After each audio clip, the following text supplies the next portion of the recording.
Boker Tov à tous, on continue dans le schéma. Alors si on prend le premier mot, donc le mot schéma, Shin Mem Ain, si on commence par le Ain, ensuite le Mem et le Shin, on a Ol Malchut Shamaim, qui veut dire le joug divin.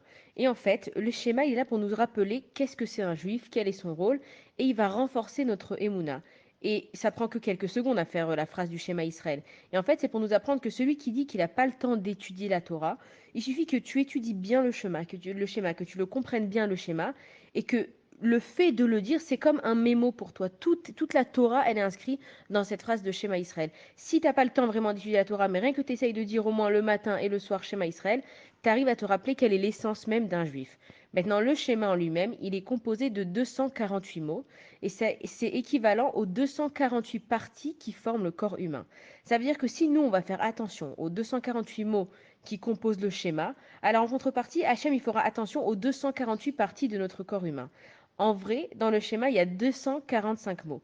Donc on dit que soit on rajoute les lettres de Kel, Melech, Neheman qui sont au chiffre de 3, ça fait 245 plus 3, ça fait 248, soit on rajoute à la fin Hachem, Elokechem, Emet. Et dans le Kel, Melech, Neheman qu'on dit avant le schéma, si on prend aussi les premières lettres, donc Kel c'est le Aleph, Melech c'est le même, Neheman c'est le Nun, ça forme le mot Amen. Et le mot Amen aussi, c'est l'acceptation du joug divin. Donc si on voit que rien que dans le premier mot déjà, on a toute l'essence même d'un juif.